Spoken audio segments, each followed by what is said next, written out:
please also address the first intervention, which was also very interesting, that we shouldn't wait for something or for support to come from somewhere above. Who wants to go first? Okay. Leadership from below and how it can enhance climate security, nexus and development and all that. I think how do we make sure that the local community actually contribute into understanding of national and international recognition of leadership that helps the community. From the community point of view, as far as I've been working with the community for many years, there is something that I picked which is probably not yet well articulated in debates, and I picked that from Latin America, and that is how to build policy communities, local policy communities. And it's being used in policing, police moving around, and is a very, very important concept in Europe where you have community policing. But this has not been articulated, and Latin America has worked with this building local community policies, and that means the communities are sensitized, they're educated, they're informed, and they're provided for the local solutions that feed into informing strategies and policies at the national level. And that, I think we can still do that because I've seen it working. And for example, Kobebe Dam is the place that I've seen Uganda government is beginning to build policy communities where pastoralists come and converge. Before you take your animals there, you are informed, you are told of your rights, your responsibilities, and your obligations. And if anything happens, what will happen to you? So you are informed.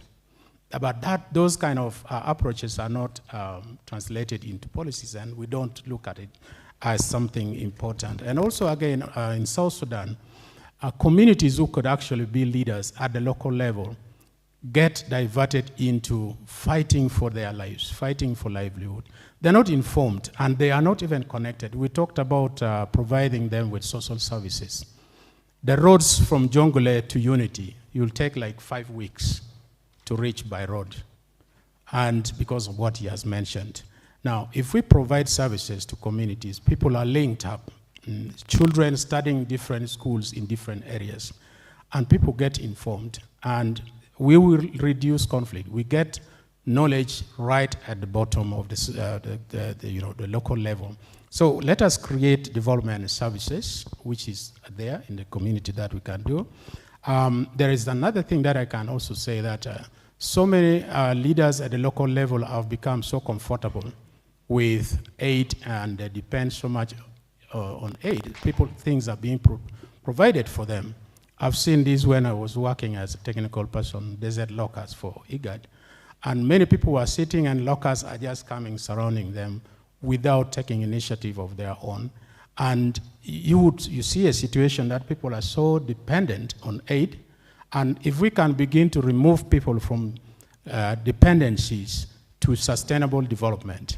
And I think even donors should listen to this, because we don't need to live on handouts all the time. We just simply need to move from the crisis point of view where we are to more sustainable development, more sustainable peace, more peaceful environment that we are able to take care of. Let me answer something about the mediation briefly. How do we incorporate all this into climate security debate? I had actually about 4 points of transitions, for example. One is, I mentioned that we do very poor negotiations, peace agreements and peace negotiations, very poor in my view. We have experts, we have people who are mediators in the region, but our outcome for the mediation is very poor. Why? Because preventive, we fail to prevent relapse to conflict. So why do we go back to fight after negotiations? So it means there's something wrong in the beginning. And we fail to look at the responses, management, and all sorts of things. So I think we need to go back into that. Maybe in terms of climate, bringing the two together, we need climate adaptive sort of transitions. He talked about different transitions, but climate adaptive transitions, that can also enhance peace and security. Last but not least, I want to remind all of us that let us look at ourselves in IGAD region 35 years ago, and our governance structure, how did it look like? And I agree that the transition is taking place not only in climate change, but also in governance. 30 years ago, Doctor, Ethiopia, we have to wrap up. all right, thanks. Ethiopia had liberation movement that fought and came to power by military means. Uganda, National Resistance Army, came by military means. Sudan was military government. Rwanda was liberation movement. Eritrea, liberation movement. Which country have I not mentioned? Sudan, Congo, liberation movement. Only Kenya probably had very few fights here and there. So if you look at ourselves from 30 years ago, we started with liberation movement everywhere. And now at least some countries have moved forward. Now some countries have gone back like Sudan. And some countries have never changed with one leadership like Eritrea. So how do we put all that in terms of governance and begin to look at our challenging issues of climate change, climate security and governance and all that we are talking about. So that is already in transition, but we must also look at adaptation, resilience and all that in the environment that we are facing today. Thank you. We're closely running out of time, so if you could also just final thoughts as you answer the quick question on ecosystem. Yeah, I'll take one of the questions and then final thoughts and leave the rest for Tai. I'll take 50% of Susie's question and 50% of the question here, only because Susie's question also starts with a confession. I think I confess that one of the things I'm most proud of in my life is having grown up in a country that was at one point in time socialist. I remember working with the Ethiopian government on a project in Afar, and one of the government officials from the highlands, through his translator, asked one of the Afar camel nomads, how would you translate proletariat into Afar? And he was appalled when there was no translation for proletariat in Afar. But there was an understanding of someone who had been dispossessed, someone whose only means of earning a livelihood was selling labor to the market. So many times we find that communities may not have the exact wording for whatever's the buzzword right now, but they do have a good understanding that something has changed, be it in the climate, be it in conflict that they're grappling with. So I think you find this a lot. On the question about nature-based solutions, it's a funny situation you find the third world in. And I think that because we are net importers of technology, we're at times net importers of ideas. So you find there's a lot more take-up of nature-based solutions in the north. You hear English people talking about it, you hear Russians talking about it, it's the buzzword there. But here, we're expecting some high technology solution because we import technology, we're expected to import ideas. And this happens many times with the partners who are working on climate change. They will bring you the slickest high-tech solution that requires inputs from Germany, from Siemens, from Pfizer, when the lady who has been tending to goats for generations is telling you the way to do it is this way, but nobody wants to listen to her. So we have to get out of that mindset. We have to get out, as the socialists would say, we have to get out of being consumer proletariats to be proletariats who are exporting our own ideas to the north. I think that's one of the key things. I'll close on this. And this, again, I'll show my age. This doesn't reflect on Dr. Sunday because he's a much younger man than I am. But I remember a movie from the 90s, Jerry Maguire, and the catchphrase was, "Show me the money." I'm yet to see the money. There is a lot of talk from the north on climate change. There's a lot of talk on financing. There is no money.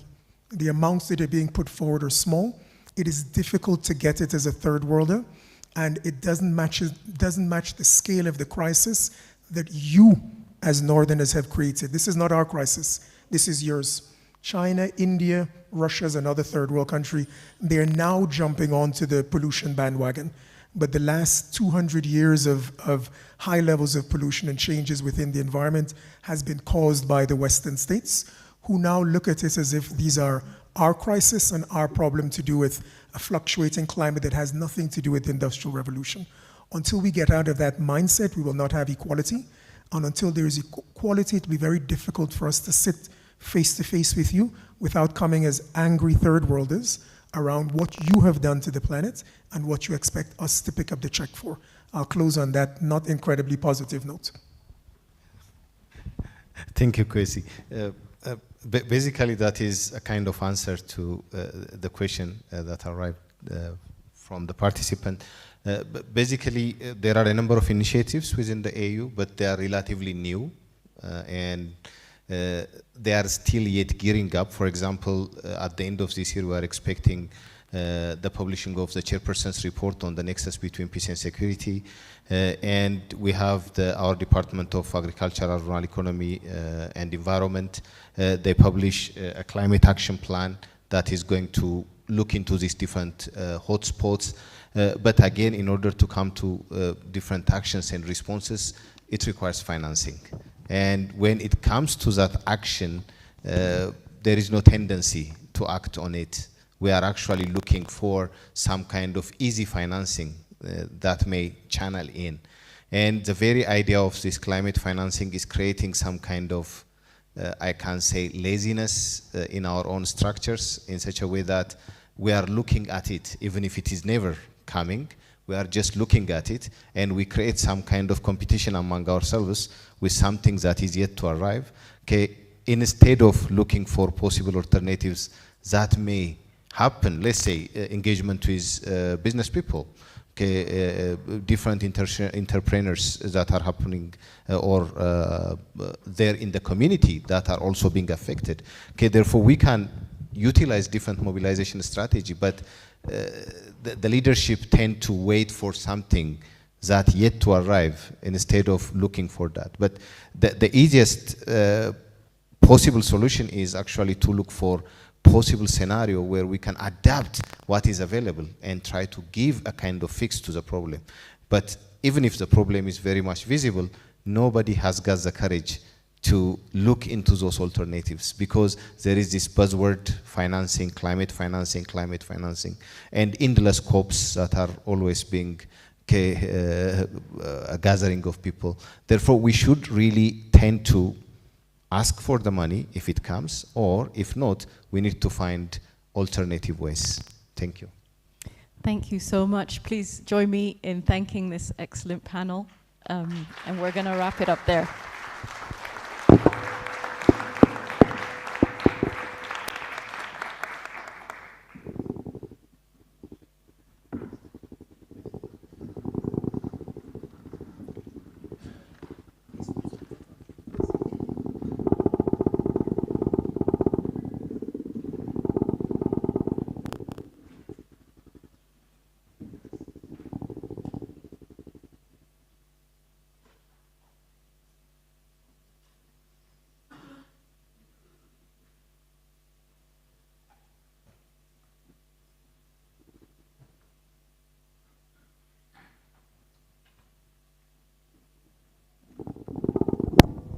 All right, thank you, colleagues. A better round of applause for that last panel. It's been most honest, and you would agree that they hit the nail on the head. All right, let's keep with the momentum. And after having sort of learnt about how to promote joined up and better resource management to surmount some structural obstacles like limited access to funds and single issue techno fixes.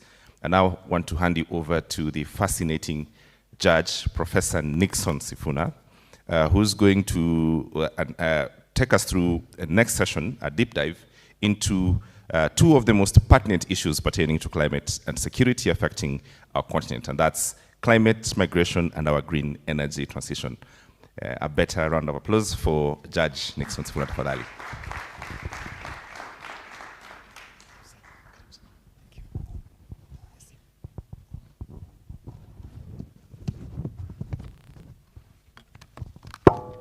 Yes, good afternoon. My name is Professor Nixon Sifuna. I'm a professor of environmental law, and also a judge of the High Court of Kenya. I serve in the Commercial and Tax Court and the Anti-Corruption Court. So basically, in terms of judicial work, I'm involved in all manner of cases, including criminal cases and all those, and commercial and tax disputes, as well as anti-corruption efforts. But above all, my background is environmental law. I'm a professor of environmental and natural resources. I hold a Bachelor of Laws degree from the University of Nairobi, a Master of Philosophy in Environmental Studies, majoring in environmental law, and a Doctor of Philosophy in Environmental and Natural Resources from the University of the Witwatersrand in Johannesburg, South Africa. Well, thank you very much. I've been asked to moderate the next session. I have two speakers. I hope they're in. Kindly join me to welcome the two speakers. The first one is, all right, do we start with the second one? Yes, thank you. Thank you very much.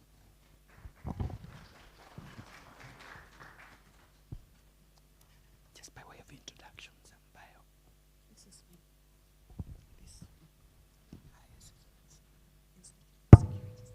Okay.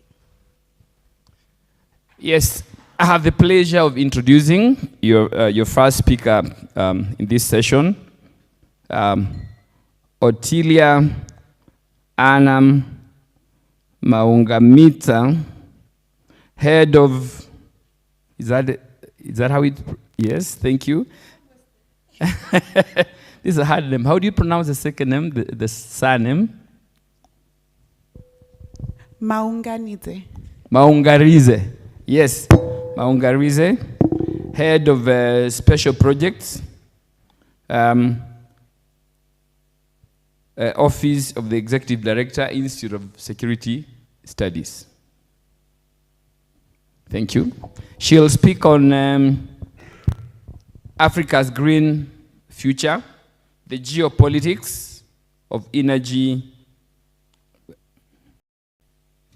transition. As you know, geopolitics the word geopolitics refers to politics influenced by geographical factors. Yes, and so she'll also connect that with the energy transition, transitioning from hydrocarbon energy to clean energy. Thank you. Welcome. Thank you very much, Judge and Professor Sfuna. This conference is happening at a time when the EU's new carbon border tax kickoff is just months away. And at the same time, as we are speaking, a number of African representatives are in Victoria Falls for the Africa Voluntary Carbon Credits Market Forum. And I would say, if we imagine ourselves almost collectively walking on a tightrope, sounds a little bit difficult when I look around the room of over 100 people. But somehow, between the conversations that Africa is having and those that Europe are having, and conversations like this, where you have people from both continents represented in the room, we somehow have to strike a balance. I want to thank Kwesi for doing, or for saying some of what I was going to say, which helps me in many regards. But also to thank all the speakers before, because they make my job extremely easy. And of course, to Adelphi, to the governments, both of Kenya and Germany, for convening this important conference. So, whether we like it or not, Africa's green future is a hot topic. But I think when we speak about the future, we almost distance it from our present. Everything we've heard today tells us that we can't wait for tomorrow to speak about the green future. We actually have to be working on it today. The very real realities that colleagues have spoken about since this morning tell us that while someone, whether in Nairobi, in Abidjan, in Pretoria, in Addis Ababa, in Tunis, living in an urban setting, may have a different understanding and idea of what it means to have energy and what it means to have regular access to energy. I come from a country currently where load shedding is the only way that everyone can have some access to electricity, even if it's not 24 hours of the day, 7 days of the week, or 365 and a quarter days of the year. We are forced to balance what little resources we have to be able to give the majority of people access to electricity. But I also come from a country where, at least by way of urban development, is ahead of a number of other countries on the African continent. So the conversations of energy in South Africa will be different to the conversations on energy in Niger. But the conversation on development is the same. Fundamentally, whether you are in Niamey or in Pretoria, in Agadez or in Matatiele, it is important to recognize that our future is one in which development is the key ingredient.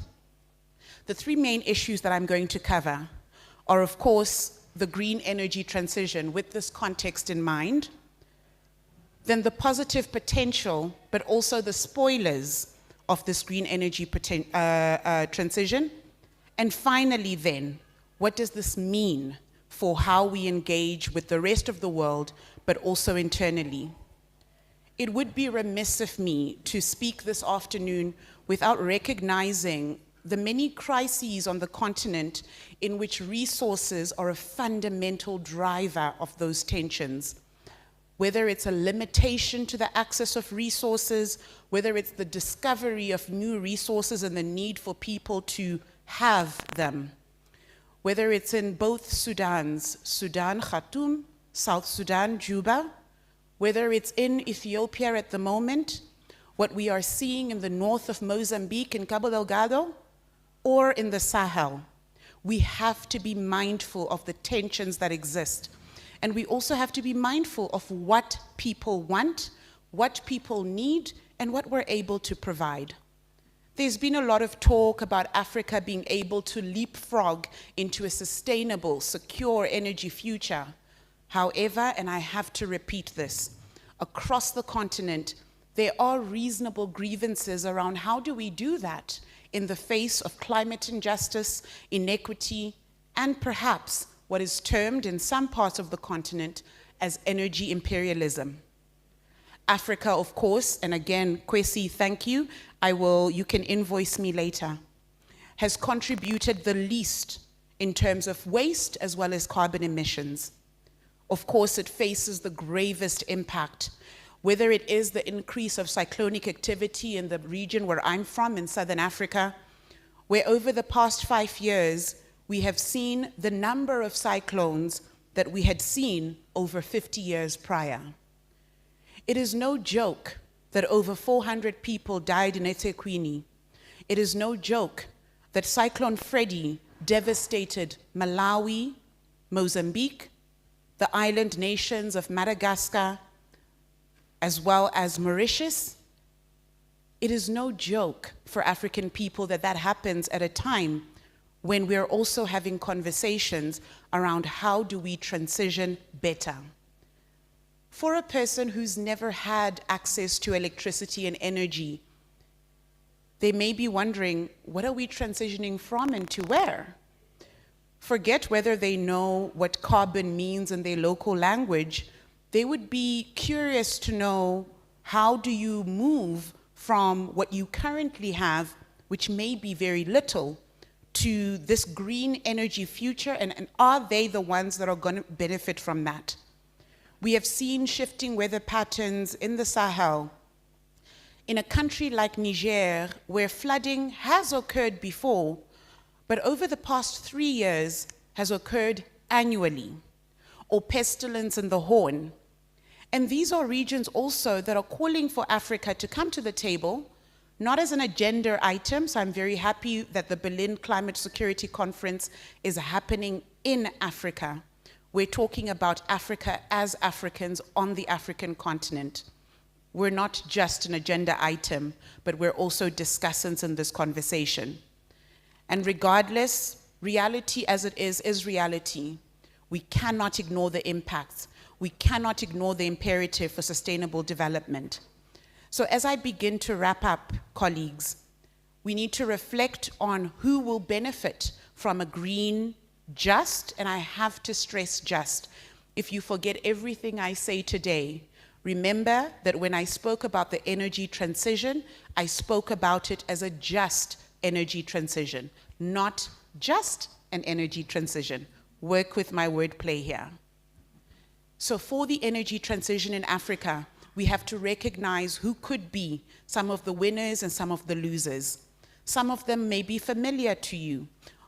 On the winner side, whether it is the private sector or whether it is governments that have already invested a lot in forms of green energy, where countries like Algeria, Egypt, Libya, and Morocco are already primed to export large amounts of green hydrogen to Europe, less to Africa.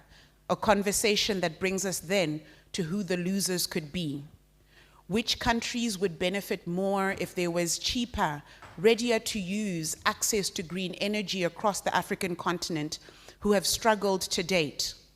Which countries have received the most investments to be able to transition justly, or promises for investments?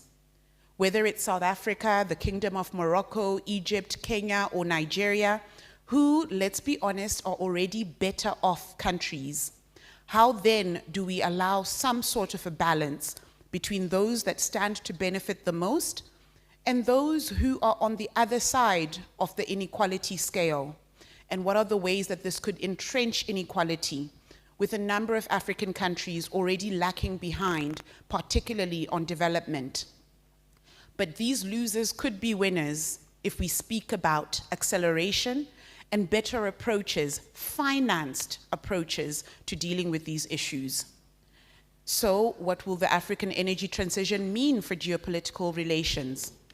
We're already seeing a number of the shifts, and I've alluded to them. Some of these also include the rethinking of the global financial system. I was glad to hear earlier today a conversation around how do we reimagine the Bretton Woods institutions. But it also means reforming critical structures within and off the United Nations and relooking regional security architecture. If climate teaches us anything, it's that it won't constrain itself to IGAD, because IGAD member states have said we are IGAD. There can be spillovers into other regions which call for different kinds of collaboration internally, but also partnerships with our neighbors to the north, such as Europe.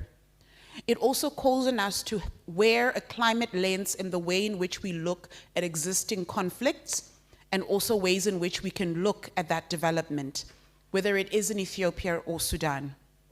So then, how can Africa develop sustainably to address climate risk? Through enhancing people's economic capacities as well as promoting human security. First, almost goes without saying, but policies and strategies must be deliberate. Second, we do need to build resilience to climate shocks. This requires an acknowledgement that climate shocks are very real, they're here, whether or not we like it. Third, that we have to climate-proof our infrastructure. It cannot be that when Cyclone Freddy hit in Southern Africa, that we saw different kinds of impact depending on how much countries had climate-proofed their infrastructure. In Malawi, we saw Cyclone Freddy wreaking immense havoc, even as the number of people directly impacted were half of those in neighboring Mozambique. The deaths were almost 4 times of neighboring Mozambique. The question is what could have been done to climate-proof the infrastructure in Malawi that was done, in fact, in parts of Mozambique. The fourth is efficiently managing natural resources, particularly water. I don't know about you, but I certainly can't survive without it. And so, what is needed then for the just, I repeat, just energy transition in Africa, and how can we be able to use this to also shield ourselves from potential geopolitical tensions? A month ago, the United Nations released its report on achieving sustainable pathways. Through the Kigali communique on ensuring a just and equitable energy transition in Africa, states developed what would be their plan. And this in many ways aligns with the African Common Position on energy access and just transition. I cite these because it's not for me to reinvent the wheel. It's for us in this room to recognize that there are existing instruments, documents, discussions that have been had. Let's build on those rather than wreck them. What do these three have in common? They speak to achieving universal access to modern sustainable energy. They speak to powering economic development, industrialization, and job creation. And they speak to deploying clean technologies to decarbonize energy systems and to put Africa on track for a climate-friendly development. So to summarize, and I end, what's needed? We already know that we need better investment in global development, in equity, and cooperation. We need to be realistic in how we go about this. And realism also means if you say you're going to invest, invest. Show me the money. Kwesi, this invoice is going to be long. Show me the money. Technology and resource efficiency is key. Infrastructure development is key. And innovation should be at the heart of that. Ultimately, we're looking to having sustainable economies, sustainable development, sustainable systems of energy, land, and food.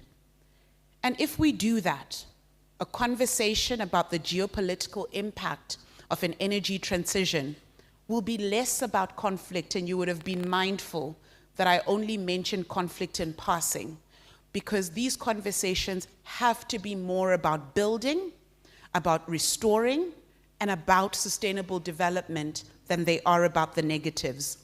To end, the Institute for Security Studies, an organization that I've proudly worked for close to 15 years, is busy at the moment compiling a Road to COP28 report. A lot of what you've said today will be very useful in the final report that we produce. This report for us is important because last year, through our Road to COP27, we were able to engage with member states towards, at the very least, some kind of common understanding on key points. It's not that all 54 member states of the African Union that are also members of the UN, but 55 member states of the African Union have to agree on everything. But it is that at the very least that they can be able to coalesce around some key points towards the next COP and to agree on what are negotiables and what are non-negotiables for the African continent. Judge Sifuna, thank you. Please give her a round of applause. The worst thing that can happen to you as a moderator is when the speaker is speaking something that is so passionate and convincing to you. Most of the time, instead of moderating, you are tempted to listen in, right, and be carried along. Thank you. That is very, very good. But before I thank you very much, Ms. Otila, for that very good and, of course, pragmatic and very well-researched piece on energy transition, on energy transition for Africa. And I like that. You've really made everybody who presents on problems, mostly you see, you tend to focus on sub-Saharan Africa most of the time. It happens that Saharan African countries have one thing in common, a lot of problems. Most of them are based on the fact that their economies are predominantly based on natural resources, and especially the raw material-based economy.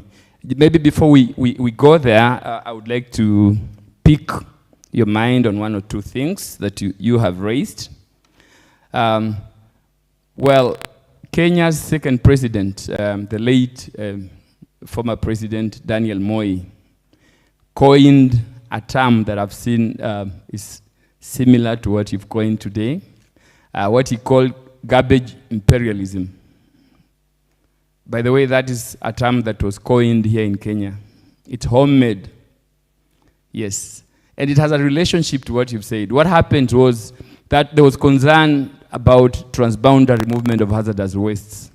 And especially that led to the adoption of the Basel Convention on the transboundary movement of hazardous wastes in 1989. Later on, Africa got concerned about the fact that that was okay, but Africa thought that the regime that was put in place by the Basel Convention was permissive. It was kind of allowing, and Africa said they were better off if that convention had banned movement into Africa of hazardous wastes. So President Moi, among others, said that that was garbage imperialism, allowing garbage to move from the west to the south, into Africa especially. And of course that led to the Bamako Convention of 1991. African countries now came together and came up with something with that convention that now restricted movement of hazardous waste into Africa, but again, now permitted movement within Africa as between African states, among African states. Now, my question to you is this.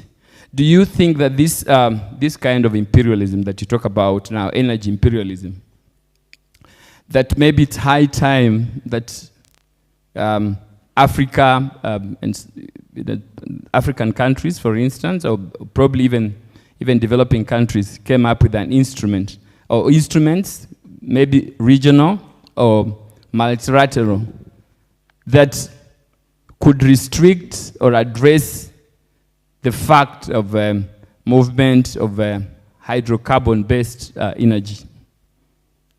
You see, African countries get very excited when fuel is released, oil is released from Russia or wherever. They say now the number of barrels has been increased. So is it high time that there was an instrument to address those issues, and knowing that is transboundary movement of potentially polluting energy, such that when we now have these are the consequences of what we have received. Is it high time that the originators of that particular commodity can now also help us in bearing the brunt of the resultant pollution to you?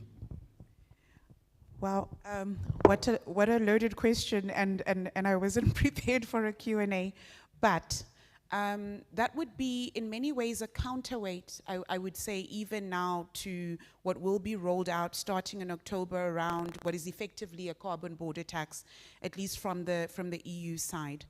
And I think a lot of the analysis has made as though the imposition, so to speak, obviously it will have a potential loss of revenue for the African continent, but it has made as though in the long term that this is not actually beneficial to the way in which African industries can grow, can be developed, and can be sustainable.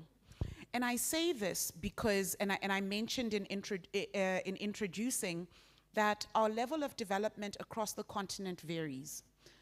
A country like South Africa, and I can use that because, I'm going to go home on Saturday, but a country like South Africa, for example, will, and when I spoke to energy imperialism, this related to a list of potential grievances that have been raised by a number of countries. South Africa is one of those. Now, South Africa, for our energy needs at the moment, relies almost exclusively on coal. Almost exclusively.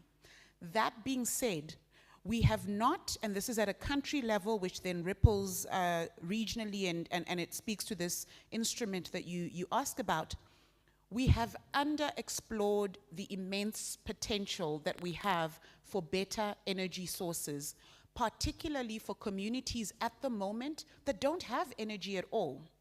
Now, a few months ago, there was at least a state visit to look into the potential for a region in South Africa, the Northern Cape, which is basically mostly desert, and for which solar energy generation would be the easiest approach to take.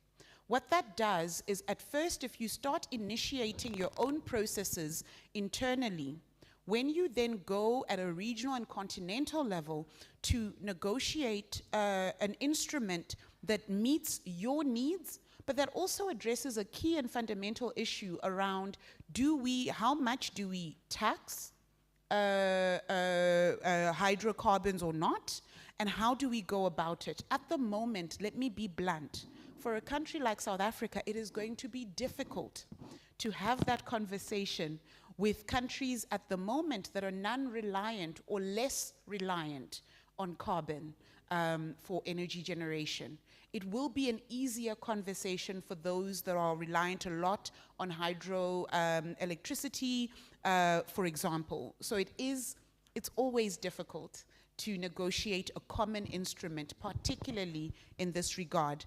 But the first step, and I'll end there, is to look inwards and to explore what options are there for us to be in a better position than we currently are, and then to use that collectively as a shield against the potential impact that it has. And I have to stress this. We remain, for better, for worse, unfortunately, we remain the continent that is facing the gravest impact. So we can politic all we want, but we cannot ignore that impact. And then, whatever shifts we make internally, then we can be able to project sub-regionally and to the continent. Thank you. I would like to have a reaction, at least I've been reminded that we don't have time. I would like to have at least one reaction from the common space, so that the presenter can react to it. Just to demonstrate that you are following her presentation, isn't it? Yes. Yes. Anybody who was not awake? Yeah. Anybody who wasn't awake? Well, anyone who was awake. Yes. Thank you. Thank you. My name is Mursala Abdullahi. I'm a climate security analyst from Nigeria. You mentioned something about just transition. Is just transition about having access to more finance for climate and renewable projects, or is it about being able to harness like Nigeria's gas reserves? Nigeria is having a lot of conversation about why we need to process our own gas to be able to reach that economic development that makes transition easy. Is that transition? And for us, for a country of over 200 million people, high energy needs, and lots of energy poverty, it's a security issue for us in terms of the energy transition. We have a plan that looks at 2060, but we don't have the money for that. And so I want to hear more in terms of energy transition, just what it really means for us, for countries that really have a lot of gas reserves, and how do you make use of that? And lastly, what's the survival for us? And we depend a lot in terms of revenues from fossil fuels, and what happens when the world moves away from that? How do we survive? How do we look after 200 million people? Thank you very much for that, and I'm really glad that the question came from someone from Nigeria, because a lot of again, a lot of the dynamics that I speak of from the part of the continent that I'm from, but differently now in respect of, particularly in respect of oil,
dwindling. Right? Alternative has to be in place regardless. And there are communities for which this energy poverty, if I can call it that way, has had many ripple effects. For someone from Southern Africa, it's a bit difficult because I'm speaking to a Nigerian, but I mean, when you look at the dynamics, particularly in the Niger Delta, the conflict and the context within the Niger Delta speaks to what happens when you have so much, but the people have so little. The dynamics that we're seeing spreading out of Nigeria within neighboring countries, including Niger, including Chad, for example, speak to this. So you can have innumerous resources. It does not mean that the people have those resources. What does just mean? Just means moving towards both the transition itself, but reaching equity within that process. It cannot be that the beneficiaries of a just energy transition are the same people right now that still have access to carbon-based energy. It has to be in a way that allows the over 200 million Nigerians to also have access to that electricity. So exploring options, being pragmatic about it, but also facing up to the fact that if nothing is done, the kinds of tensions that we're seeing in different parts of the country will not go away, unfortunately, because people are tired.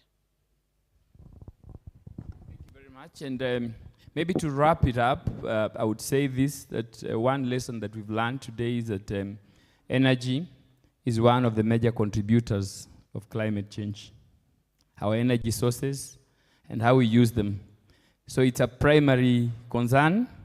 And I would add that the atmosphere is, of course, a global common.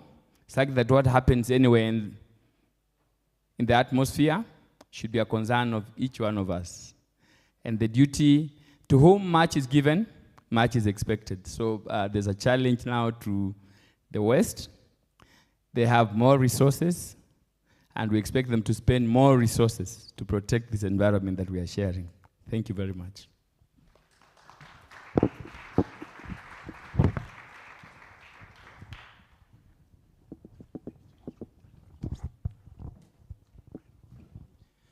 Well, a better round of applause for that hot seat. Judge Professor Nixon Sifuna and Ottilia Anna have done a fantastic job to sort of get us to understand these questions on green energy and where we stand as a continent.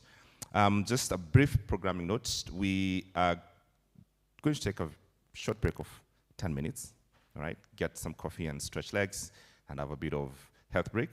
And then when we come back, we will go to our panel of the day, of the evening actually, where we will have a question that needs to be put together on achieving a united African voice on climate security in Africa.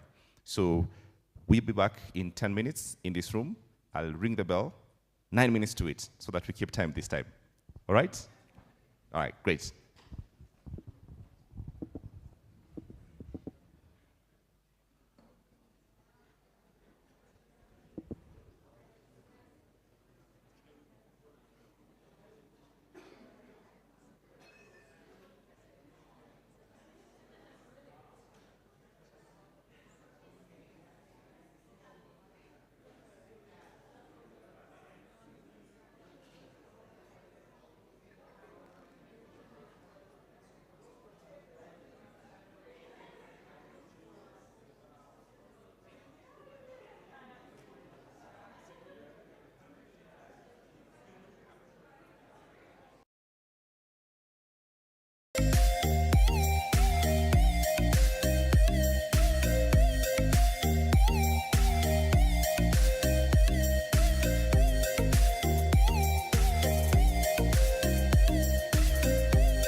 Let's give it the final mile. Let this be the most powerful and energetic panel, all right? Let's do that. Okay, good. So let me just call my panelists. We have my friend, Dr. Elizabeth Carabin. Elizabeth. You may sit closest to me if that's okay. Dr. Linda Ogalo. Linda is here. You may sit at the very end, Linda, if that's okay. And then we have Dr. Prosper. I like the name. When your first name is Prosper. That's like so cool. And then we have, do we have another seat? Looks like it's gonna be a tiny one. Do we have Dr. Kenduywa in the room? All right, good. This is a packed panel.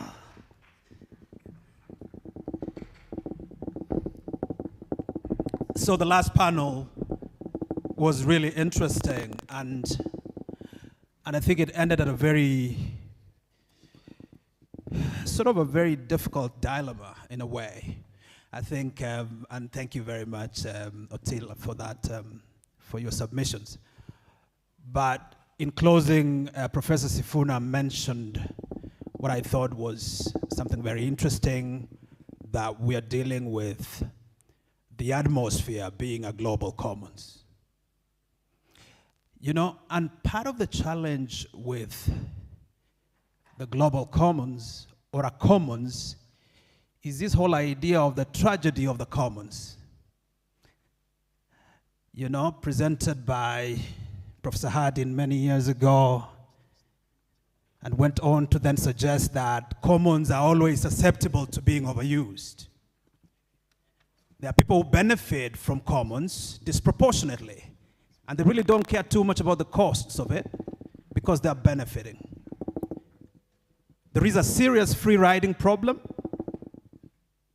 that one deals with in relation to commons, and yet for a commons such as the atmosphere, unfortunately, we cannot afford to have free riding. I don't think we have the luxury of doing that. So that was the first thing that was mentioned. The second conversation that emerged from that was this idea that was presented by the submissions, both of Otile and my brother from Nigeria, in terms of the dissonance of different African countries arising from their energy sources. So, you know, we have countries that are reliant on, you know, on hydrocarbons to fuel their, you know, to provide their energy needs. You know, those hydrocarbons are huge revenue sources for the countries. There's a huge ecosystem all around it. It provides employment, it provides, you know, so that's one piece. And there are countries that are heavily reliant on, you know, more renewable endowments, you know, such as hydro, such as geothermal, just as solar and others. And so there is a bit of a tension there, which then invites us to this panel. And part of the first question I want to pose to my panel is, given this dissonance or these internal tensions arising from what I would call national interest dilemmas, how do we corral, how do we mobilize a common Africa position? And so I'll give each one of you guys a minute to introduce yourself, and then to move forward with responding to that question. Thank you very much. Let's start with Elizabeth. Thank you very much, PS. And thanks to the audience and, of course, the government of Kenya here and the government of Germany as well for convening us in what has been a very open, rich, and in-depth discussion that we don't always have the chance to have. I think it's been a great idea to bring the Berlin Climate Security Conference to here and see how it's grounding in the discussions. So, in answer to your question, my name is Liz Carabine. I'm a climate security advisor with the UN Office of the Secretary General's Special Envoy to the Horn of Africa. So it's a regional position here in the Horn. So today we've seen quite a few contentious discussions. We see them whenever we convene on a kind of global level like this around climate and the very difficult issues of climate justice, the negotiations, the finance, etc. I can talk about maybe a positive slice that's been my experience in working towards a common position here on climate security with my colleagues here in the panel. It actually hasn't been difficult at all, I think is fair to say, to reach a common position on climate peace and security here in the Horn. And I say that if I describe a bit the process we've come through from a technical discussion, again, the first time we're meeting each other back then for a technical discussion about, you know, what is the issue, how should we address it, what do we know, what do we not know.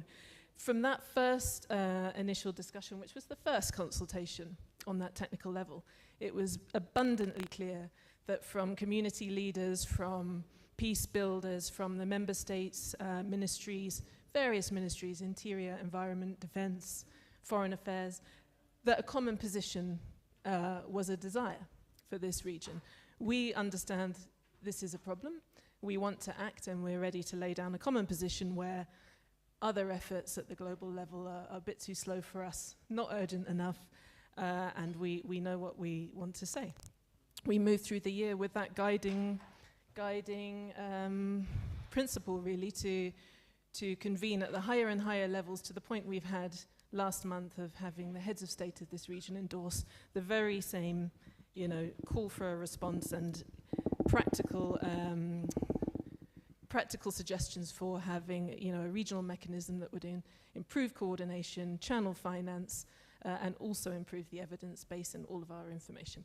So in all of that work, with the colleagues here from African Union, from IGAD, from within the UN system, with all of the member states, especially Kenya, I should say, since you're with me, who are such champions of this issue, we've all been on the same page. So I think, you know, let me just give you that good news story before we go into more detail. Maybe it's more difficult from a continental perspective. Perhaps then, Dr. Prosper, you can continue on that trajectory. So she's very hopeful, which I think is really music to my ears, yes. But let's get more practical, let's get more realistic. Is that the real realistic position? You know, particularly as we head towards the Africa Climate Summit, but like to believe that we can come up with a real common Africa position, not just on paper, but in substance. Well, thank you very much. Let me start by also thanking the government of Kenya, and of course also the German Foreign Office in Adelphi for organizing this wonderful program. Let me then respond to how do you mobilize that common position by saying that indeed we will be guided by the principles and the priorities. The idea of a common position is to have one voice, be united, and speak from what remains critical in terms of our interest to ensuring that climate change impacts have the desired adaptation, the issue of prevention in terms of keeping people safe, addressing issues of loss and damage, the resilience aspect, and issues of mitigation. And so we need to be clear on certain things. And by the principles, perhaps the first one is clarity. Do we agree or accept that climate change has a linkage with peace and security? If so, we have to stop pretending. We just have to accept it, or the developments on the ground in terms of the risks and the threats will let us know that we can no longer dodge this issue. What that means then is that we from the continent indeed agree, as per the decision made at the AU Assembly in February 2022, that there is a linkage, and that led to the call for undertaking an assessment study on the continent to ensure that it is clarified, the linkage is established, and based on that, then we can adopt, credible measures in terms of responses to this adaptation and mitigation issue we talk about. So clarity is essential. Secondly, I think that in terms of understanding, we need all to be on the same page. The third aspect has to do with the issue of inclusivity. No one country, no one person, no one organization can address the issue of climate change. Once the sun shines and those gases trap the heat, the ice will continue to melt. African island states will continue to be threatened. And so we need to ensure that everybody's collective effort would respond to climate change. Let's not make that mistake of thinking we leave Africa and so the boat will keep afloat. Any small hole will sink the ship. So whether they're asking the continent to channel its meager resources or finance in terms of responding to climate changes, which they could use for education, health, and other things, and then the funds doesn't flow, what that means is that you still have a defect. So if support comes in terms of financing, then we are able to also ensure that there's stability and people are better able to make this. Let me then just mention perhaps in terms of priorities, the fact that we have the issue of adaptation as very key. And in that regard, we're not negating the issue of mitigation, but adaptation is crucial, and loss and damage is important as a first step in the adaptation effort. So I'll end here, and then... Thank you very much, Dr. Prosper. Again, very, very interesting in terms of articulating the issue around clarity. So clarity around the cost of non-action. And the responsibility that devolves to all, because collective action in relation to this matter is not an option, right? We just have to make it happen. So, Dr. Linda? Thank you very much. I'm Linda Ogalo from the Climate Center of Excellence you heard about earlier, IGAD's Climate Center of Excellence. And I think when we talk about the national or common African position, I have the privilege of sitting here on behalf of a big team. As IGAD, we have a technical working group on climate security that coordinates across sector. With Siwan being part of it, my colleagues from ICPAL, which is a livestock institute, colleagues that deal with land governance, peace and security unit generally, people that deal with all different kind of issues that have been identified as priority for our member states. So even as we talk about a common position for us as IGAD is acknowledging, like Lisa says, that we've had this conversation at a member state level. So we need to, we've actually talked to our stakeholders. We've identified what they've said their priorities are, and as Lisa said, our position has actually been endorsed by our heads of state. So it then becomes easy for us to feed into the conversation with African Union to ensure that the positions that we've identified that are ours and that are core to us by our member states, by our technical experts, are reflected in whatever it is that's coming out of the African Union position. And the good thing about that is that Prosper and African Union team have involved the regional bodies to ensure that what we have to say in terms of representing not just our technical institution as IGAD, but our member states' positions as well, having consulted them and having those governments, because government again represents communities on the ground, so having those voices heard. So at least we know that we're creating a system that is able to reflect the community voice at the continental level and hopefully at the global level as well. So I'm hearing you to be saying that the RECs, the regional economic communities or the regional groupings, could actually help in curating that common position so that based on the principle of subsidiarity, it can just feed to the AU level because it's already been agreed and there is sufficient consensus at the regional, at the sub-regional level. I think that's excellent, actually. Yes. I take it you mean yes? Yes, yes. Okay, good. Dr. Kenduyo, please. Yeah, thank you very much. And I want to appreciate the government and the government of Kenya and Germany and also Adelphi for this opportunity. So I want to, our organization, I work for the CGIAR, and we work within the food, land, and water systems. We work to transform those three areas under a climate crisis.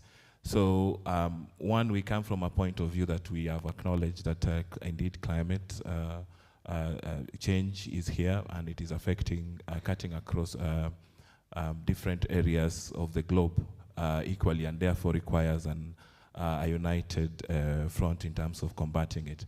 So I would like to just acknowledge what has been mentioned here. I mean, we have engaged with partners, and most of the partners are here. Some have met them here in the room. We've discussed the different, how climate is affecting the different areas. For example, looking at the Africa, one of the things I would like to pick from earlier members of the panel is that it's important, even as we are seeking the one position, to pick up the different local context and picking those pathways and making sure that these have been represented within the common position. And therefore, that is therefore important, because it only comes by engaging with partners in this space, listening to them, and also because I'm a data scientist, I rely on evidence. So there's need also to rely on evidence to inform this position, to inform the reports that we come up with. And so we have gone ahead, and even I like to quote Hannah Tete, who mentioned that technical capacity is not an issue, because as CGIAR, we even went ahead, we've launched a platform that can help in terms of tracking these issues. So the issue is now to pick up this different local context, inform them with evidence, to come up with a local common position. That is probably in a nutshell what I would say, which is in many words the same as what my colleagues have said here. Thank you. I think you've brought in a very important dimension in terms of, like a tool that can aid in consensus building, which is always about evidence, about data, so that if we can be able to put on the table information to buttress certain positions in ways that are so persuasive, I think we can be able then to formulate a common position. So let's then move to the second part of our conversation, which is really founded on what I call the SEPs. So in May last year, May 2022, the Climate, Environment, Peace and Security Declaration was adopted by the G7 of Germany. It has several principles and priorities. I think it has 7 key priorities.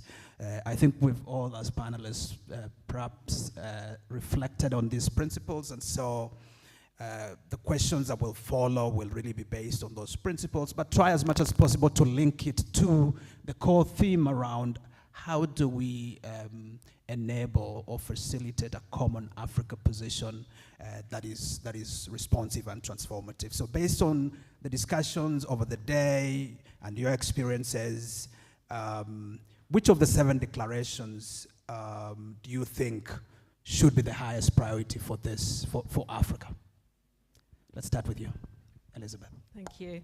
Thanks. And I think I'll answer in the sense that I think the ones I'll mention are the highest priority for the kind of work that I engage in, because of course they're all important. It's a very comprehensive set of principles that I particularly admire for spanning the political spectrum, but also the need for evidence sharing, knowledge, and proper integration into action of these issues. But for me, if I pick 3 that really define the kind of work we've just described, is around the aligning ambition and action, especially the ambition part in laying down a position, cooperation through dialogue.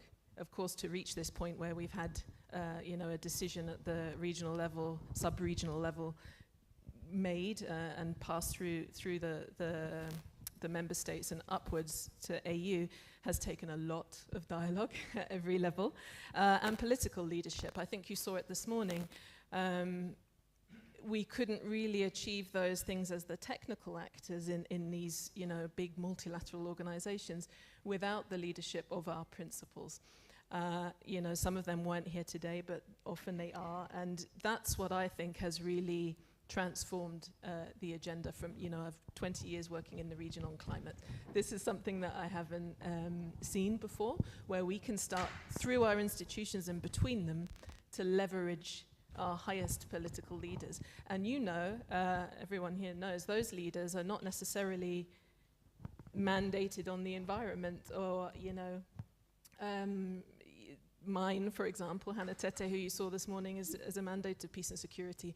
Climate, peace and security has become a crucial element of that because of what we've seen in this region and because of the demands of member states. And this dialogue that we have around something that on which there's a lot of political convergence in this region, a lot of shared understanding and a lot of desire to address, also makes the space for the more difficult discussions that are very important for action. So we know, if you read IGAD's report on the state of climate, peace and security in the region, governance and fragility, political grievances, as well as the natural resource issues we've heard today, are the key barriers or pathways to successful action that are hindering us, if you like. So being able to have this platform, dialogue, common position on an issue that needs a regional response is of utmost importance, up to head of state level. Also allows for those, to address those more difficult discussions, especially in this region, on peace and security, governance, fragility, etc. And I think that's where it becomes a very powerful platform for a common position, not just for the COP, but on many different, important issues. Thanks. Let me just quickly mention that perhaps the first one I'll talk about, which I hinted earlier on, is inclusivity.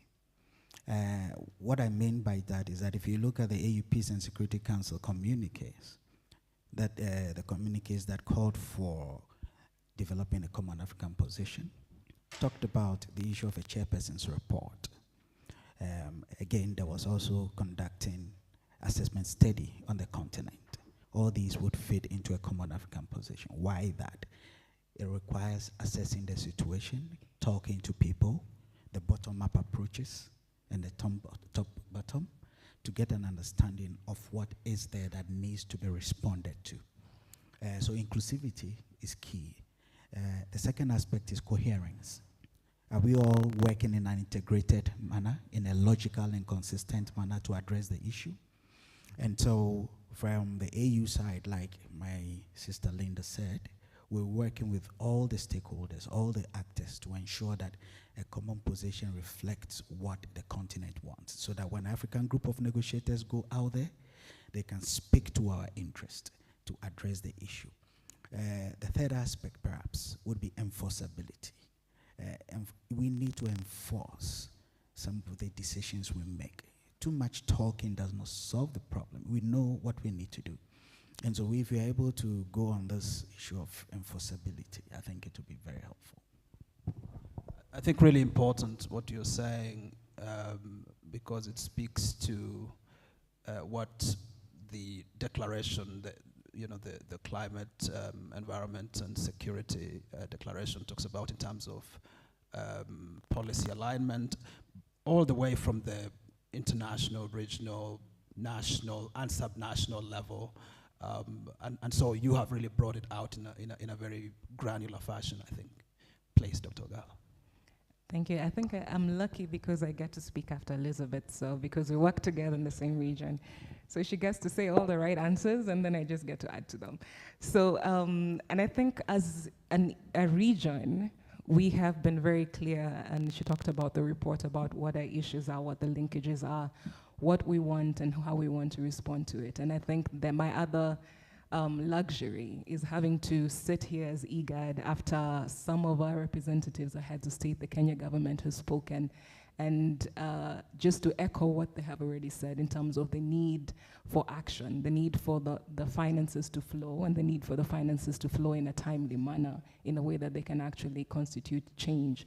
So for, in terms of our common position, I think, and even just to mention the fact that we do have a lot of institutions, not just as IGAD, but as member states. I think His Excellency also mentioned the financial mechanism, FLOCA, that Kenya has, that is based on the Climate Change Act that Kenya has again, that is kind of an example of how the institutional infrastructure already exists to be able to channel the right finances to the last mile user, so to speak. So because FLOCA again is locally led and it's based on the county level action plans or climate action plans. It's based on the Kenya laws that are already in place. If we look at our neighbors, we can even take example from Rwanda with the FONERWA fund that has actually attracted, they said, about $214 million in private sector financing. So we have a lot of examples from the region on what works. We already have, from a lot of the region, institutional structures that are already in place at the regional level, at the national level, and at the subnational level. That then begs to question, then can we, like our leader said this morning, accelerate climate finance to be able to meet the needs at the local community in a timely manner? Again, a very important facet of the climate, environment, security, and peace declaration. The piece around financing is also very well articulated. You've helped us ground it, and I think it fits very well with what we're working on. Dr. Kenduiwa. Thank you very much. I would like to share experiences as I also answer your question. And just last week, I was with the, I was invited for the U.S. Africa Command Security Implication of Climate Change Conference. And it was very interesting to sit with the military and understand how they are also responding to the impacts of climate change. And from that perspective, I realized that it is also important even as we move forward, because one, they mentioned that they are fast responders to these disasters, and that they are combating an enemy that is not conventional to their training. And one thing that was very important, or that I noted, is that they are currently, or whatever was being discussed, is bringing the aspect of the climate security risks in terms of now informing peace. Yeah, so the aspect of peace has changed from guns to now even working with communities and making them understand what has changed and how they need to prepare, from simple things as strategic planning of areas, placing equipment in areas that are likely to have impacts of either flooding or cyclones, or to have droughts, and then having mobile clinics to those kind of things. So that is just an experience I thought I would share. Then there's been a lot of mention on finance during this conversation of the as we have been going on. And for that, I would like to go with number 2, that is mobilizing climate and biodiversity finance for peace. And there is one thing I would like to mention there, even as we seek a common position. There is a need to start looking at the project or the investments that we make in terms from a climate security investment planning. We need to prioritize areas that need this investment. In as much as, of course, we need finance, where do we channel that? When Kenya is given this money, or when Africa is given this money, where do we channel that in these different areas? Which communities or which populations need this information the most, this kind of interventions the most?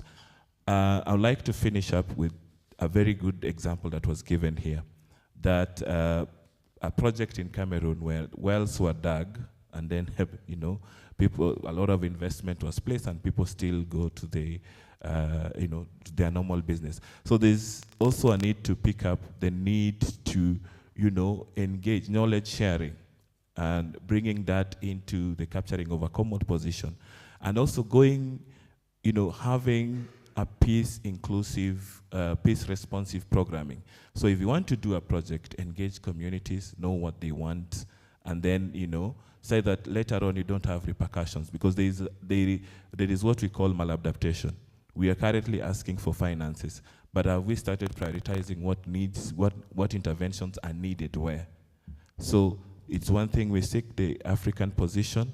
It's also one thing to also make sure that those programming really do not turn into potential conflicts instead of bringing the solutions that we were looking for. Thank you very much. Thank you very much. I think you've touched on several issues.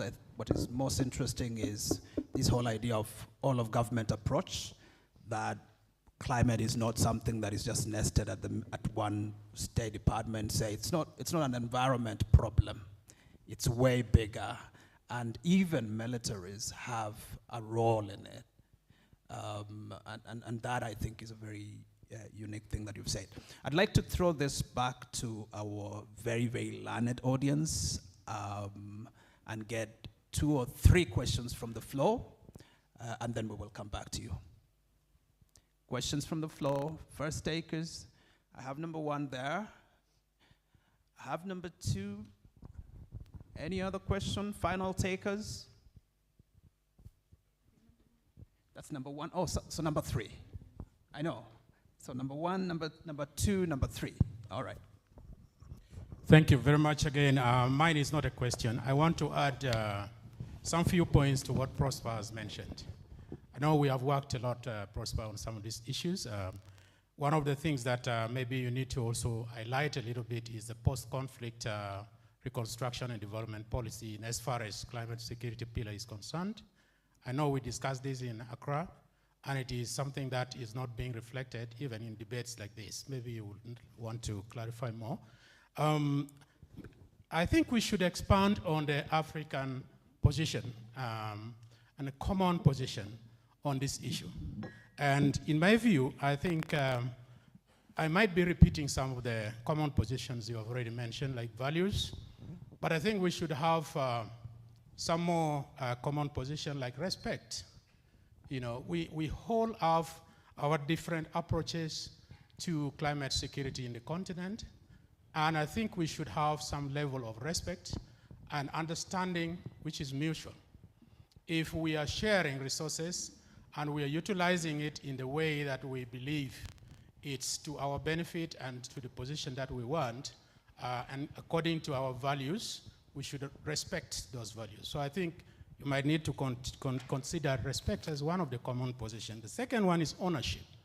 We should have a common position of ownership in terms of looking at the results, in terms of documenting good practices. And Africa probably have this opportunity to have its own ownership and be proud of what we have achieved. So ownership of both our processes and results. The third one is context matters.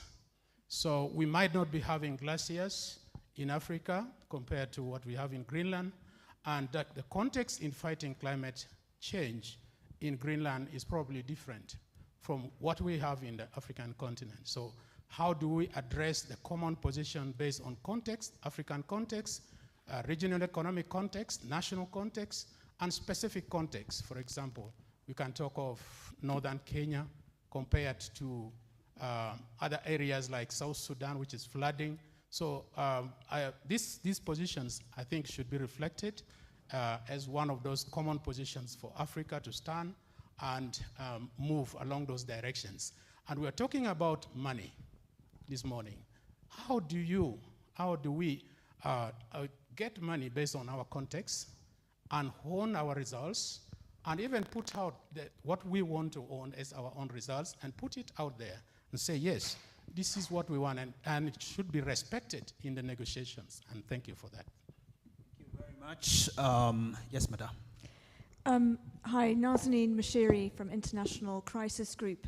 It was a similar point to what Dr. Sunday was making, but again, I just wanted to try to understand the difficulties in coming to a common position where you have such different contexts where you have countries like Nigeria and South Africa who are, you know, economically advanced, who are leading in terms of energy transition. And then you have countries like Somalia, where a tiny proportion of climate financing goes to Somalia and even South Sudan, countries that are at risk of conflict. How do you then come to a common position where some countries need grants and other countries want more favorable loans? So how then do you come to that common position on climate financing? Thank you. Thank you very much. Final question, please. Hello, yes. My name is Sarah. I work for the Cairo International Center for Conflict Resolution, Peacekeeping and Peacebuilding, Triple CPA for short. We're the Secretariat of the COP27 Presidency Initiative, Climate Responses for Sustaining Peace, or CRISP. Our initiative basically focuses on 4 main pillars that address climate adaptation, peace building, food systems and food security for sustaining peace, climate displacement, and climate finance, or accelerating climate finance for sustaining peace. I would like to, the first question that my colleague mentioned here really resonates with what I was going to say about context specificity, and that interventions, and this is how we're basing the COP27 Presidency Initiative, context specificity, solutions or interventions and responses that really reflect African priorities, African narratives, and African voices. So the context specificity of such responses are integral and very, very important when we address the nexus of climate, peace, and security, and as well as avoiding implementation silos. So an integrated and a holistic approach to addressing these challenges and addressing the questions at hand are crucial, because the piecemeal responses and piecemeal one-off interventions kind of not only lead to a funding fatigue, but they also lead to an implementation fatigue. And really the full picture when it comes to such responses is key, I think. So my question here is on the regional level as well as the international level. How do you, from your point of view, ensure that such responses, that such criteria are maintained? So the context specificity, the national ownership of such responses, the integration of national African voices and narratives, and avoiding implementation silos as well. Thank you. Very, very loaded questions for our panelists. I don't want to take their time. Let's start with Elizabeth. Take any of the questions and then we can roll forward. Thank you. Yeah, I'm the first in the firing line. I'll answer a couple of them. Maybe first on the finance question, because I think it's the African Union has been very clear in distinguishing between a common position on climate for the negotiations and a common position on climate, peace and security, which is where we are. And I think it's worth making the distinction, because what you would discuss within the climate, peace and security position is more aligned with the, let's say, a subset of the adaptation and resilience discussion. And actually, thankfully, honestly, when you look at some of the more complex trade-offs and dilemmas which are in the mitigation and green growth space, of course there's overlaps, and we've heard from in the previous session and others, but it is quite important when trying to set out a clear narrative around this, and where there is consensus and where there is not, because both of those things exist even when you get to the COP, between those two positions and how they feed into each other. The climate finance architecture is pretty complex, and there is a tendency to focus on the very big international climate funds, especially because they're enshrined in the Paris Agreement, which is what the COP is all about. But there are many, many others, but there's absolutely gaps.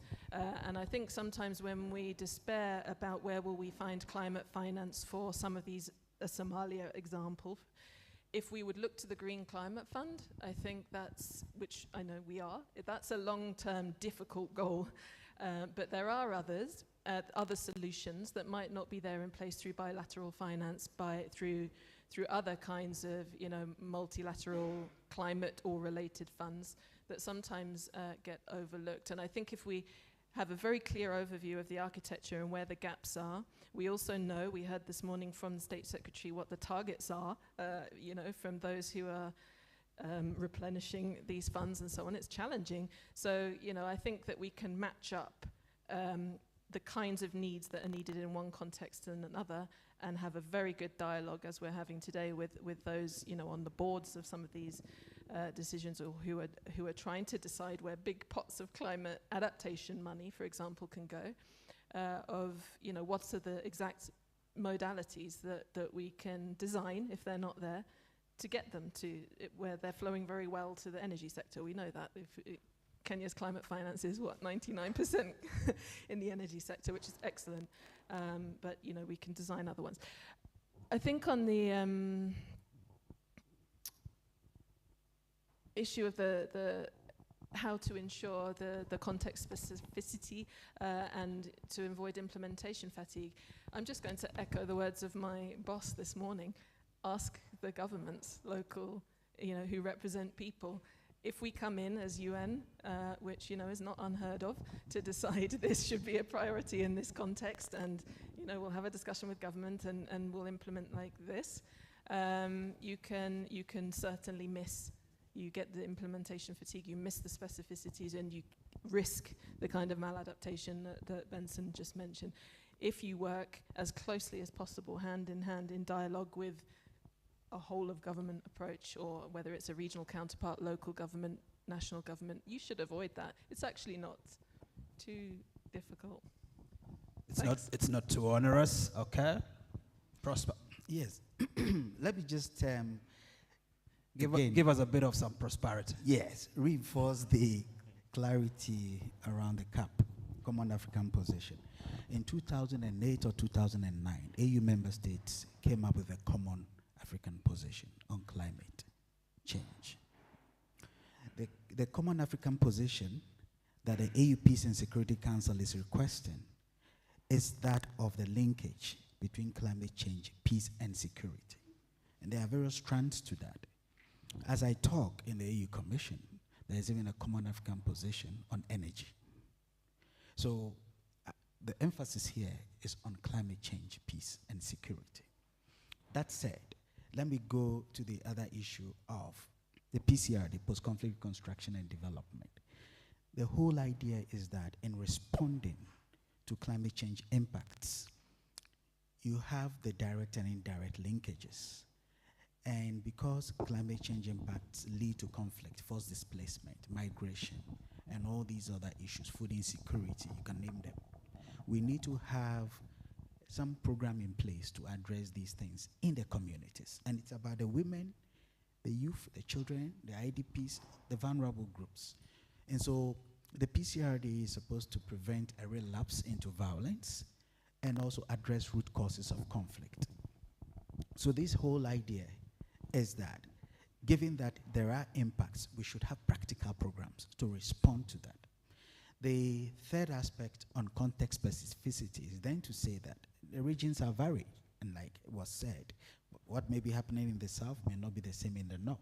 And so when we are responding, we must take this or put this in context. And then you talk about the issue of climate finance and just transitions, so to speak. Just transition is simply to say that if you're using the fossil fuels and all that, shift to the green, those that make it environmental friendly. But the discussion and the politics had been that we who have been asked to stop using gas and all that, we see same people going back to the gas when there is conflict elsewhere. And so what is the position now? We need these things to develop. There are no alternatives. If we leave it, it's double tragedy. But if there are alternatives, we could shift gradually. So the concept of the just transition is to ensure that we develop at a pace that makes people comfortable, brings stability, while also enabling us to do alternatives.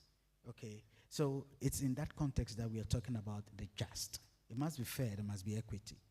Indeed, there are difficulties. Some countries will say, no, let's do this now. Let's stop all these carbon going into the air and all that, and let's just go green. But how can we go green if we don't have the technology, the know-how, the all the alternatives and all that? And so you see the challenges coming up, which is the response to the issue of the challenge. The challenges coming up in the area of coordination and cooperation. How do we then work together, perhaps even within the AU Commission, to get the desired impact? How do we work together as member states to get that common African position? And finally, to mention that we're working with CCCPA on the CRISP initiative, which is a COP27 presidency initiative in the area of climate change and peace building, and also climate financing and capacity building. All these are part of responses geared towards the adaptation and mitigation efforts. Thank you. Thank you, Prosper. Particularly, I think your call around what just transition means in our context, which is it should not be too abrupt. There should be some kind of transitions, and the whole idea is to build resiliency in energy, in energy supply, and alternatives. I think you've used the word alternatives, which I think is really important. Dr. Ogallo. Thank you very much. I think I began by saying I sit here on behalf of a lot of people, and which is kind of the answer to the question that we're talking about. The whole idea of the IGAD coordination, climate security coordination mechanism was not to create something new, but to recognize that this is an issue that is being dealt with by different. Someone talked about a siloed approach, and how can we make the table big enough for everybody to sit in and bring in their own perspectives to address this complex issue that cuts across and cannot be addressed by one person. You cannot have an expert in climate change. Very different. And usually, like when my colleagues and Dr. Sandy and I sit, we are completely different. Our understandings are different. So when we begin to have a very in-depth conversation about peace and security, I will tag him, and he's been to the communities and he understands it. And when it becomes too climate related, he tags it back to me, and I can begin to talk about the COP processes. And we have other colleagues as well, and that's what we need if we're going to be able to be able to address this in an inclusive manner, like Prosper said. Can we make room at the table for those who need to be here to ensure that all the views are being represented, such that when we are talking about a common position, it's not a perspective of Linda from IGAD, but it's a perspective of everybody else. So I think the solution is making room at the table for the different perspectives, such that we can deal with it in a holistic manner. Thank you very much. Dr. Ogallo, for those views, please. Yeah, I think the panelists have made my job easier. I will just summarize to avoid duplication. I mean, as Linda said, even responding to issues around climate change is multi-sectoral. So one, looking at it from a disciplinary perspective, you have to work with people. For example, within our team, we have qualitative and quantitative teams, just to begin with. And you continue to integrate, and you bring in partners and all these other things to get perspectives. So I wish to just note that taking an African position does not rule out the regional and national engagements, which of course will continue, and also engagement even within the regional blocks, which will strengthen the voices to be heard on the other, because we have regional bodies, we have regional economic blocks, and the list continues. So just to summarize, that's all I can bring in. Thank you for unpacking that. Thank you. Thank you for unpacking that, Dr. Kenduiwa. So the Common Africa position, both yourself and Dr. Ogallo, I think, spoke about what that means, that it could be diverse. There is diversity even within the common. And that it's not exclusive, and that there is space, or there ought to be space for regional nuances, or for country sort of led approaches, to sort of getting the same kind of results. Would like to conclude this panel, just giving each one of you guys a minute. just to summarize, but also look back again at the climate, environment, security and peace declaration, and ask ourselves: is there something missing that you think should have been there, even as you summarize? We've got a minute each. Let's go. Thank you. Thanks. Well, I don't think I would characterize it as a missing principle. As I said, I think they're quite comprehensive, and we can get behind them, many of us that I engage with. Maybe what's missing, and it was mentioned a bit this morning,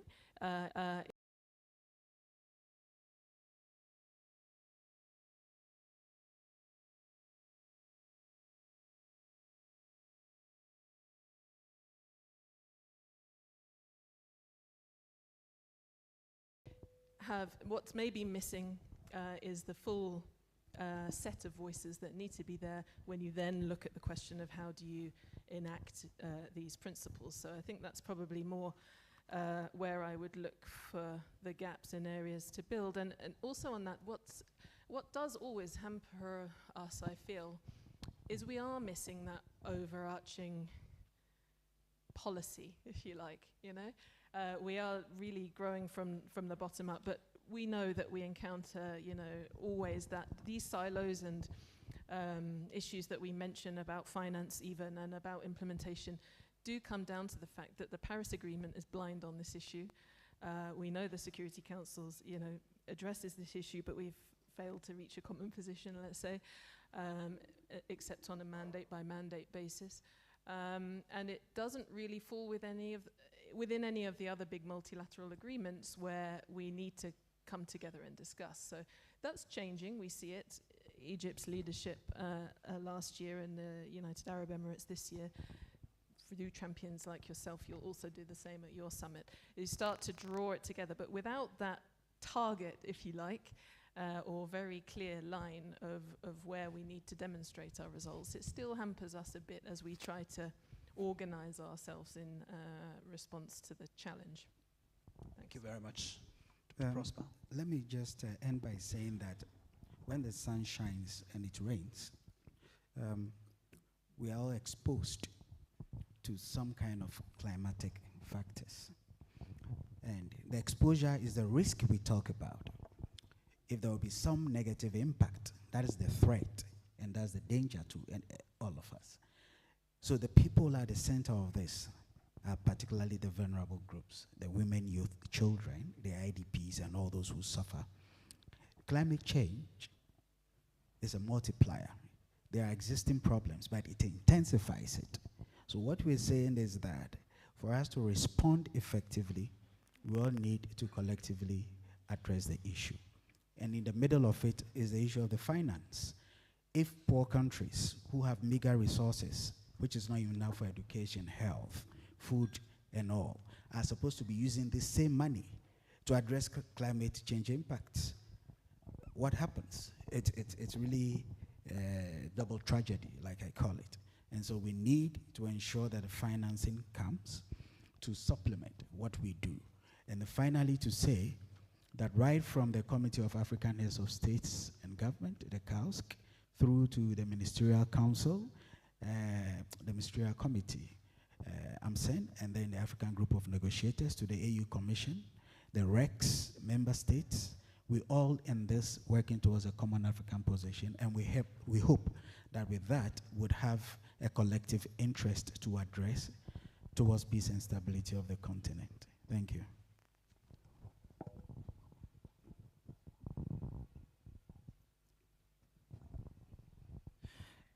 Sorry, we're just consulting in the African spirit. Yes, Dr. Ogala, please. I think, like Liz has said, the limitation in the legal framework, for example, in how to operate, because the one thing that has been clear, you've been in this space in the last year and a half, is the conversation on linking climate and security has increased in different avenues, so to speak. If you go to the food security arena, we are talking about it as a HDP nexus. In the migration arena, to placement and climate, in He talked about the defense arena. So we're having this conversation, again, also in silos sometimes, but we talk about a whole of government approach, and the challenge with the whole of government approach that we're going to definitely face when we begin to have a programmatic response will be on mandate. So you have this conversation happening with the peace and security people. If you're talking about resilience and energy, so are they on board? Who's going to implement? Who's going to get the finance? Who's going to do what? Who's mandated to do what? And the infighting that comes when the money comes, that's definitely going to be a challenge. We're talking about the climate, peace, and security position happening in AU with the Peace and Security Division, but the climate change position generally happening with the Agricultural Division. So again, we have very clear ways in terms of how we operate that is very siloed, but we don't yet have, even when you talk about a whole of government approach, a way that we work together that kind of helps us navigate through our very strict mandate lines and dealing with a program that, or a problem that does not care about mandates, that cuts across disciplines, that tells us that if we don't do this together, we're not going to be able to solve it at all. So I think the challenge for us is to figure out, it's not just enough that we agree that this is an issue. It's going to have to be for us to figure out how then do we solve this issue from our different lines, and even though it might leave us out of the loop, so to speak. So I might be able to define the problem really well, but the solution might not be with me, and I need to be okay with that. So those are some of the difficult conversations that we might have when we start talking about implementation on the climate security agenda from a programmatic perspective. Thank you very much. Yeah, thank you. So for me, I think, one, I'm happy that these discussions are happening. So I come from the academia and also science, and one of the things that we do is sometimes we generate evidence at a very fast pace, and there's no supporting framework, as had been mentioned. And I'm hoping that there will be goodwill from government and related players to put this into commitment. So it's one thing to have the Africa Common Position, but it's one thing to pick from the African Union Common Position what is our commitment, for example, as Kenya, as IGAD in the region, and so forth. The other thing that I always say is that as we continue to look into or to face the threats that climate change poses, and now within the humanitarian development peace discourse, one thing I've realized that it's important to share information to inform decisions. I really don't want to add anything there. I'll just leave it at that. Thank you. Thank you very much to all our panelists. I think for me, there's probably one thing that I feel misses out on sort of on the priorities, and I think I would want a situation where the biggest or the greatest capabilities of humankind are brought to bear to deal with the biggest challenge that we have. And for me, I think technology and innovation is one of the things that I thought I wanted to see more of, when I looked at, at that declaration. And so that would be my piece. And so towards a common position on climate security for Africa, is it possible? I think the answer is affirmatively yes. How do we get there? We get there because, or guided by very clear principles, by a very clear set of priorities, by a clear appreciation of the costs and benefits, by an appreciation that there are diversities even in the common, but most fundamentally by appreciating that collective action is a complete imperative, that it's something that we must all do together. We either, using your words of the sun shining, upon all of us, we either swim together or we sing together. And we really want to swim on this huge, vast ocean that the Creator has given us, I think we want to swim together. And so I want to thank again our panelists. Please join me and put your hands together for all these great people. In conclusion, there is a statement on climate change, peace, security, and stability in Africa. It's a 2-page statement. What it does is it embodies broadly what this conference has put forward in terms of proposals. It acknowledges for sure the ever-growing adverse impact of climate. It is concerned about the security-related challenges arising from climate. It notes that current global efforts at tackling climate are inadequate. It recognizes how the continued impacts of climate are undermining the realization of sustainable development goals. It emphasizes the need for us to work together through diplomatic, developmental, and defense approaches. It implicates various frameworks, including the UN Framework Convention on Climate Change, as well as the Paris Agreements, among others, in making really the case for us to be able to mobilize greater climate financing for peace in Africa, and to build greater resilience and adaptation mechanisms. And so broadly, this is the statement before us. I believe it has been circulated. I want to see by way of show of hands whether we can associate ourselves with this statement ahead of its release. I think we've got a good show. Thank you very much. Thank you very much. And thanks, James.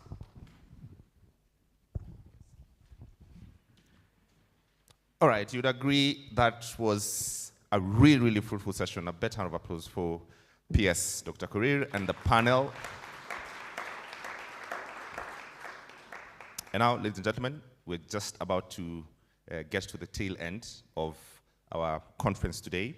And to that, allow me to bring in Ambassador Sebastian Groth, who will take us through this final session, which is the closing remarks. A round of applause for Ambassador.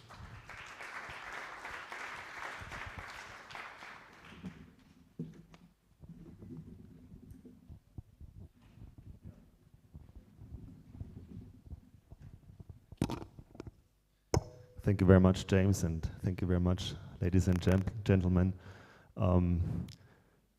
You still being here proves that Kenya is the country of marathon runners. You really did a marathon today, from 8 o'clock in the morning until 4:30, almost 5. This last session is the hardest session because it's the only session that blocks the way to the cocktail and to the dinner for a little bit of networking and relaxed conversation. I think we covered a lot of ground today. As Jennifer Morgan said this morning, that's the first edition of this Berlin Climate Security Conference out of Berlin, the first one in Africa. I think Nairobi is an excellent choice. And I would like to thank all of you that you made the way from near and far to come together here and to discuss in depth this important issue. Before I invite PS Festus, I hope he's still here. Ali, you are here, also invited to join me for a wrap-up conversation. I would like to make 3 points that for me are really at the center of what we have discussed today. The first, and that came up also in the last panel, is about the financial aspects. I think there was no statement, almost no conversation where this issue was not raised. It is a very crucial element, of course, of the broader conversation about climate policy. We're at the Paris conference just a few days ago, and it will be very dominant in the upcoming discussions, both here in Nairobi, in New York, in Berlin, when we have a Compact with Africa meeting, but also, of course, at COP28. The second, for me, important point was that we have, especially in Africa, an interesting combination of national, regional, and continental initiatives where we can build on a lot of synergies and work in sort of concentric circles.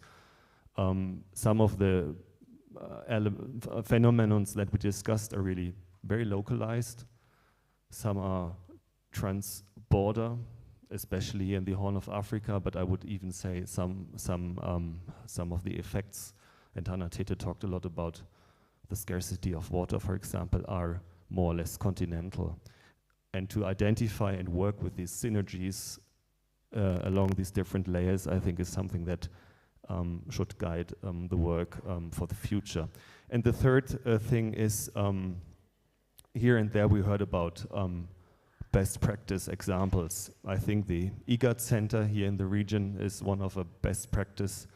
Another one that came to my mind is one that where the German government is helping a little bit also to bring it forward. It's the Lake Chad initiative, where we bring together the local governors around Lake Chad. Not the highest level of government, but the local governors, and this helps a lot to mitigate conflict and to manage the scarce resources in this eminently important water basin. So these would be my 3 points, but I think it would be even more interesting to hear from my good friend Ali. What are his takeaways? You all know Ali, he's the climate advisor to President Ruto, but also the chief negotiator. We met 2 or 3 months ago, I think, and had a very intense discussion in the very early stages of your thinking about the climate summit. I remember this very well, and you have excellent links also to Berlin. Sometimes he knows better what is discussed in Berlin than I do, so it's always worthwhile to exchange. I'm very happy that you are here, and without further ado, I'll just join you and give you the microphone and ask you for your takeaways. And welcome, please, Ali. Thank you very much.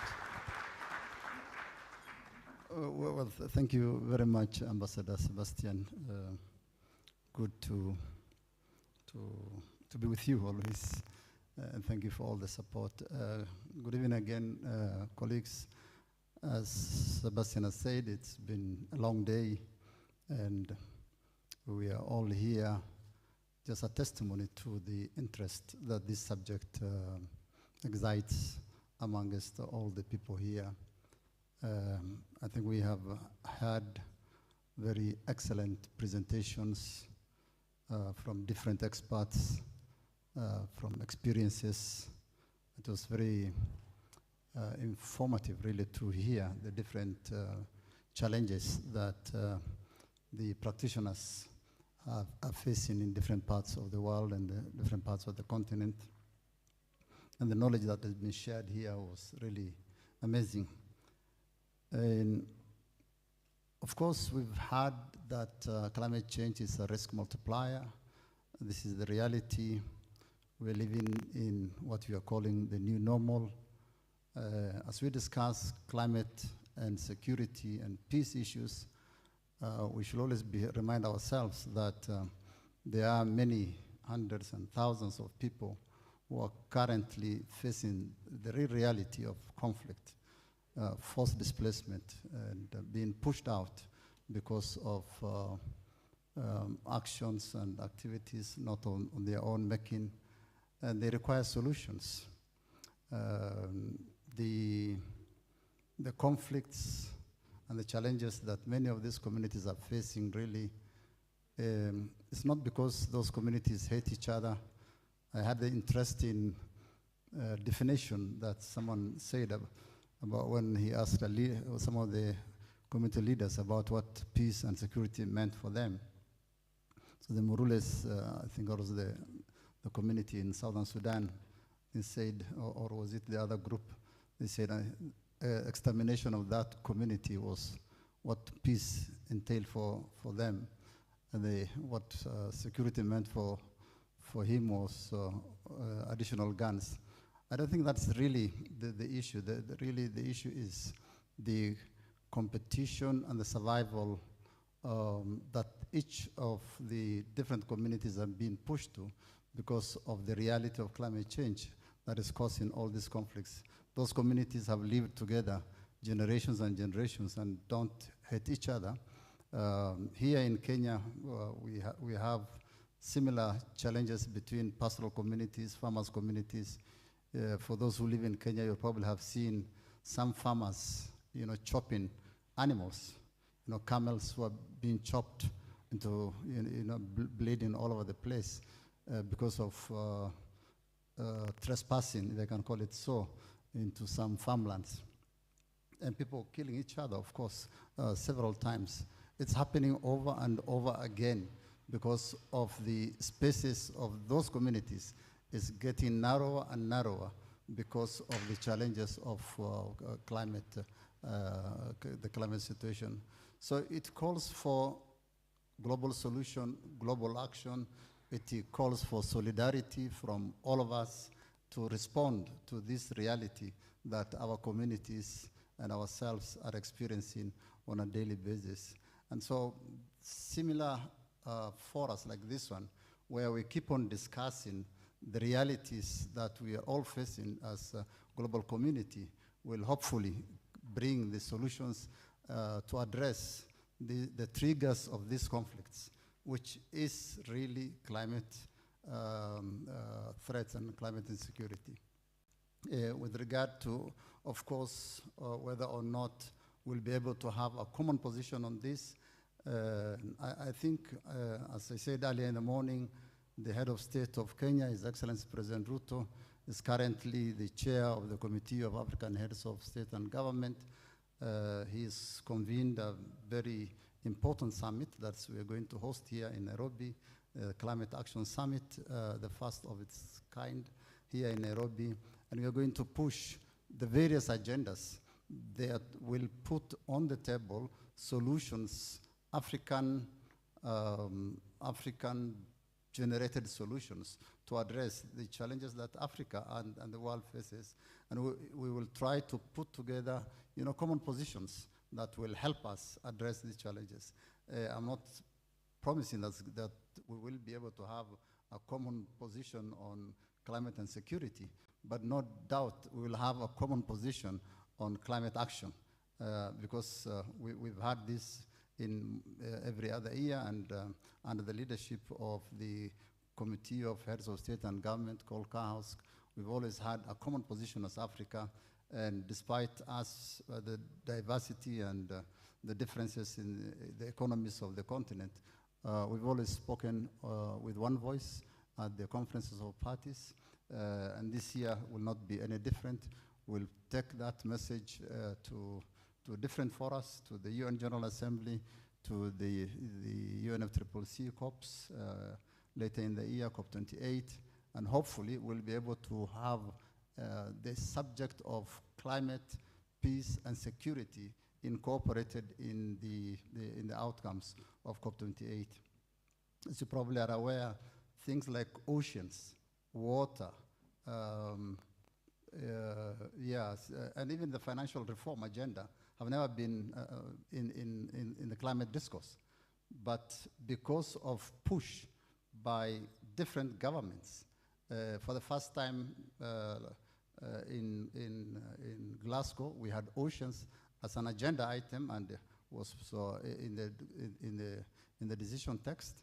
Last year we had the issues of water in the decision text as well, and of course the financial reform, which has now become another big issue, was also incorporated in the outcome document from Sharm el-Sheikh. So there's no reason why climate security and peace cannot also become an agenda item and a decision in Dubai. And I think we should, all of us who are here, Berlin, Nairobi, should partner to take this as a subject but we want to push through the co-presidency and have a decision in Dubai that is going to promote the whole issue of climate, peace, security, and conflict as part of the discourse of the climate change. Mine is to once again thank the German government. As you heard, this is the first time that the Berlin Climate Security Conference is coming anywhere outside Germany, and we are so grateful that you brought it to Nairobi. Earlier in a bilateral that I've had with the Secretary, Madam Jennifer, I also encouraged the Madam Secretary to bring the Berlin Energy Forum also to Nairobi, so that we have these things, because the more people, because I don't think all these African experts who are here will have had the opportunity to go to Berlin, but because it is in Nairobi, we were able to bring more participation from Africa, and so it is possible if those forums can be taken to different parts of the continent, there will be more discussion and more participation from African experts, and therefore it will provide more inputs to the outcomes. So once again, we really appreciate and thank the government of Germany and the Foreign Office and our own Ministry of Foreign Affairs and Diaspora for putting us together here, and we look forward. We welcome the outcome document that the PS has just circulated. I think it is very well thought out. Maybe we should make sure that we take it forward in the summit in Nairobi and then push it further ahead so that it doesn't end just here. So thank you very much once again, and great time, and let's look forward to the dinner tonight. Thank you very much. Thank you very much, Ali, for this wrap-up and for your thoughts on today, but also on the bigger picture. I think if we recall how far we got with the discussion, I think it was also a German initiative in 2011 in the Security Council in New York, where we first tabled this subject in the Security Council against all odds. And still it is not a consensus position in New York. But we have a group of friends now that I think has more than 60 member states, including, of course, Kenya and a lot of other important African countries. And that's also a very big push factor for this whole discussion on the macro level. But as you said, we need now to put it or to table it in the events that are ahead of us. The second point that you made, bringing the Berlin Energy Transition Dialogue to Nairobi or to Africa, is an excellent idea. And for me, it symbolizes also the depth and quality of the partnership, because it goes far beyond what we had the last 60 years, mainly in terms of development cooperation. It's now a political partnership along a common agenda of joint interests, because we have a shared interest in all these subjects. For example, we did also a conference on cyber in December, together with the Kenyan ICT Ministry and Foreign Ministry, very successful one that feeds into the process of the General Secretary in New York for his project about the common agenda and his big summit in 2024. And I'm very grateful to the Kenyan partners that we can do all these things together. So I would like to return the thanks that you just gave us to you, and especially to the team in the Foreign Ministry, to both Dr. Kimoli Sagala and Humphrey Ruto.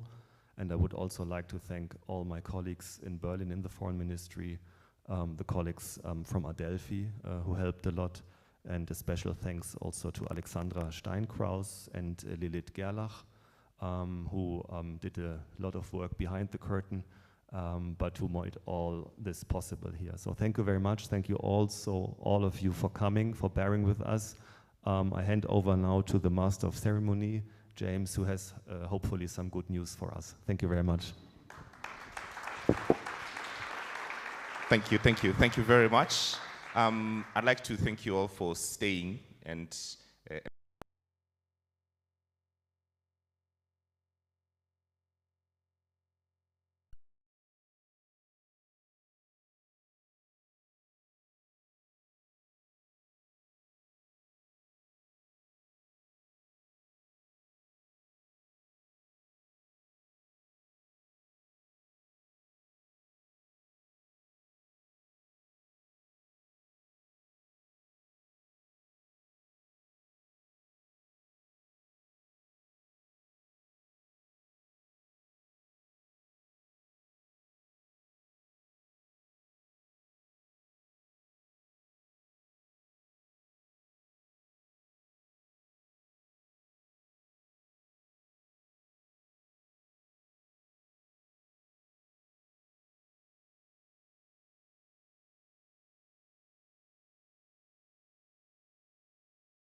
to be at the back.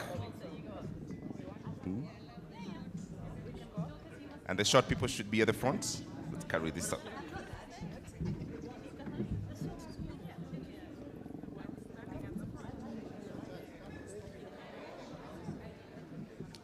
All right, let's join in. Let's join in. Let's make this very nice family picture.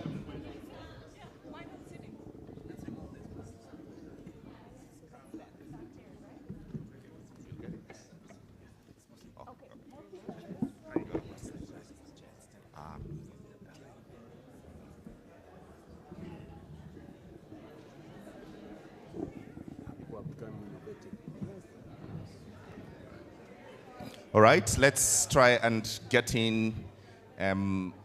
the last person to be here. So let's squeeze in. It'll be nice and cozy.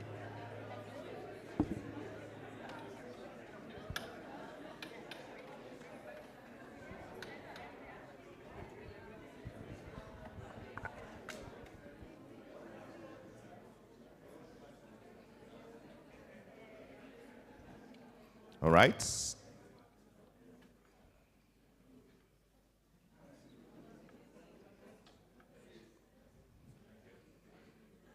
Okay, we have some seats here which needs to be attended to. If you're two on the side, please have a seat.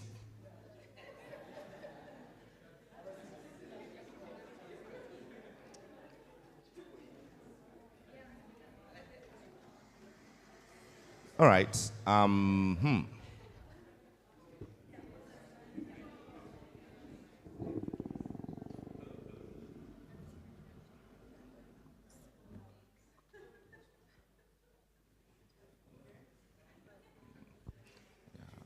But I think we'll just do it with that. All right, friends, is that okay?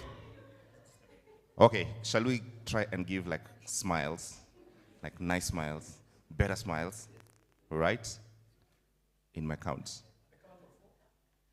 We can count up to 50 until I get a good smile, all right? So here, who's the last person? The gentleman with a cap, or the lady?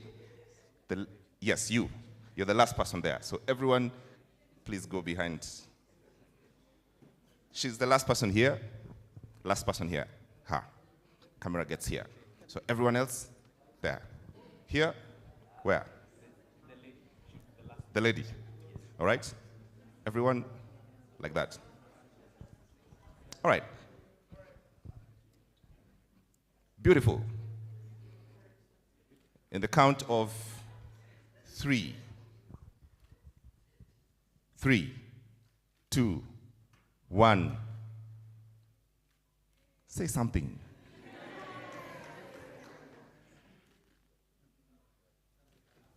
All right, thank you, colleagues. Thank you very much.